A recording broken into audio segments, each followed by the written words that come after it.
In this video, I'm going to talk to you about why you should stop branding for yourself or branding from your own perspective.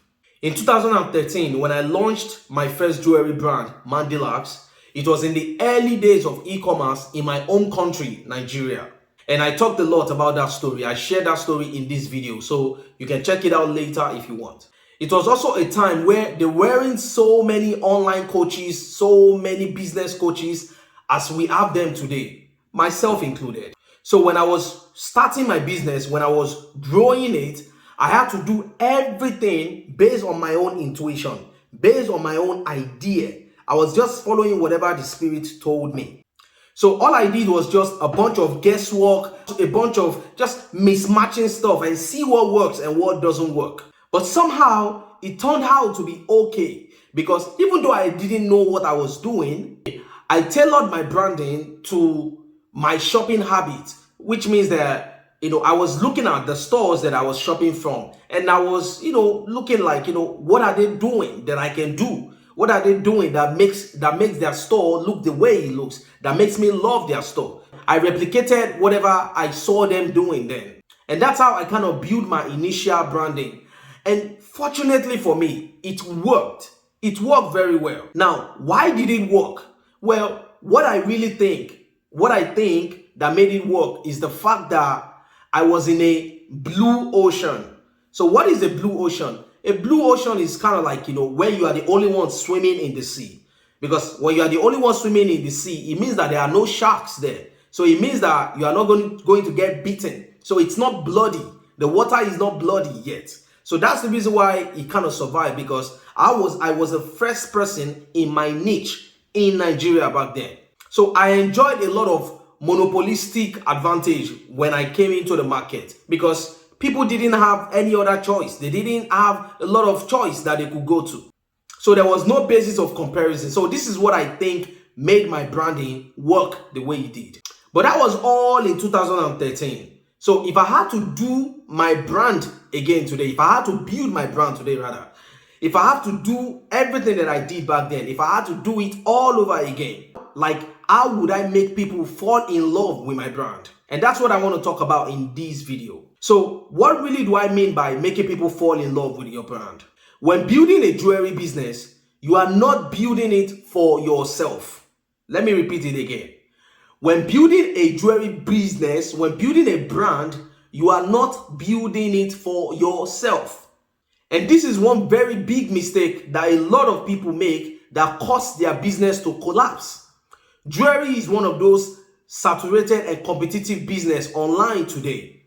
And the reason why it is collapsing at a very high rate is simply because people are doing things based on their perspective and based on their ego, based on their personal aggrandizement, based on what they will feel fulfilled about, what will fulfill their ego. Yes, I understand. You are the owner of the business. You are the CEO. You can do anything that you want with your business, right? You are the owner, no doubt. Congratulations, it's yours.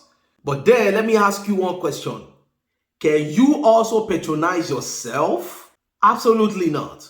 So you cannot build a brand for yourself because you are not going to patronize yourself.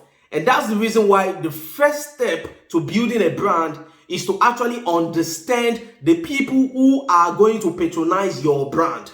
I'm saying that if you want people to fall in love with your brand, the first step that you must take is to understand who are the people who are most likely going to be buying the type of jewelry that you sell. Basically, who do you want to attract to your brand? You have to understand them very, very well. And when I'm talking about the people that are most likely going to patronize your jewelry, I am not talking about women. I'm not talking about men. That's not what I'm talking about. I'm talking about them deeper than their gender, deeper than their demography. There are three aspects about them that you need to know very well: their demography, their sociographic, and their psychography. This is something that I'll talk about in another video for another day. Once you know them very, very well beyond their gender or their age, the next question you are going to ask yourself is, so now, what will be my brand strategy? What would be that brand strategy that I can use to attract these people, that these people will see themselves in? Now, for those who are sitting at the back, your brand strategy basically means activities that define the visual and the non-visual aspect of your brand. I know that the next question you are going to ask is, what is visual and non-visual brand? Well, I'll tell you.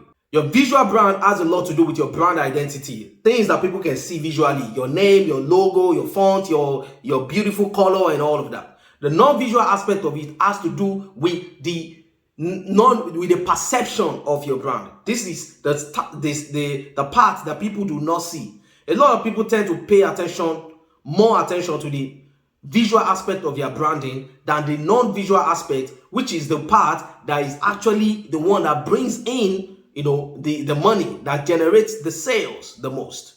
So in order to grow your jewelry business or to start a jewelry business even from scratch, you have to ask yourself that question. What is going to be my brand strategy? Do I have a brand strategy? How do I go about creating one? Now, if you have absolutely no idea about branding, well, congratulations. I have done the heavy lifting for you. I recommend that you check out this video right here. This video is going to help you in your branding. It will hold your hand and show you the step-by-step process that you need to follow in order to brand your jewelry business. The video is titled How to Brand Your Jewelry Business in 5 Simple Steps. Now, if you are one of those who are watching this video and you are already an established jewelry business and you feel like there's something wrong with your branding, the question you are going to be asking yourself is, how did I choose my brand strategy when I started? So I'm asking you, how did you choose your visual and non-visual branding when you started? What was the strategy, or what is the brain behind the way you branded your jewelry business? I'm talking about the way you came up with the name itself, the way you came up with the font, the way you came up with the colors, with everything, your mood board, the aesthetic. One mistake that a lot of people make a lot when it comes to branding their business is they always go, oh, because my name is Mariah, I'm going to go jewelry by Mariah. Yeah, I understand that. It's your name and you want it to be a part of it. But does it really have to be there? The only times I would recommend people put their name in their brand is if they unmake their jewelry. So if you don't unmake your jewelry, don't even think about the potential of having your name, in your brand. Except you don't want to build a brand that will even outlive you. So ask yourself critical questions regarding the brain behind the way you are branding your business. And the reason you want to ask this is because you want to make sure that you are branding from the point of view of your customers. You want to make sure that you are branding from the perspective of your target audience, from your ideal buyer, from your ideal client, not just from your own personal, what is going on in your head. So please, don't mistake that I'm saying that you shouldn't add your personality to your brand. You definitely should add your personality to your brand, because that is actually the best way to build authority fast in the jewelry business. But what I'm saying is you should pay more attention. The most of the attention should be focused on your customers, your target audience. You want to build a people-centric brand, a community-centric brand, not a my own brand. When customers see themselves or something that they like in your brand that has something to do with their own personal conviction, it makes them more attached to your brand. It makes them see your brand differently. It differentiates you from every other brand in their sight. So when people shop these days, because there are so many competition, there are so many jewelry business out there, people are usually looking for a brand that shares something in common with them.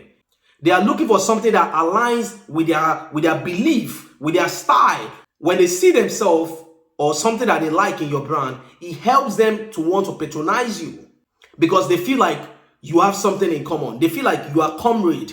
Let's say, for example, if you are into eco-sustainable material, people who want to save the planet, people who like eco-friendly stuff, they will feel like both of you are comrade, like you are on the same cause, that you are fighting for the same cause. You are trying to save our planet. That's an example. So in a very simple sentence, everything that I've talked about in this video can be summarized as this. Jewelry is a tool for self-expression, but your jewelry business is not a tool for your self-expression. I'm not sure if that is sinking in. Let me repeat it again.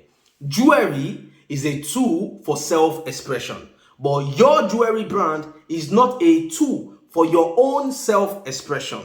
Build a brand for customers and they will flood to you like an ocean. But build a brand for yourself and they will repel you like coronavirus. Now, if you are new to branding or if you are new to the jewelry business, again, this video is going to help you to get started with your branding. But if you are someone who doesn't want to go through the stress of trying to figure out their brand or whatsoever, and you are looking for someone to actually hold your hands and help you build that brand so that you can have a very strong brand image, strong brand positioning, have the visual and the non-visual aspect of your brand working together in harmony, and customers are loving it, are going to see themselves inside of it, then definitely you want us to work together.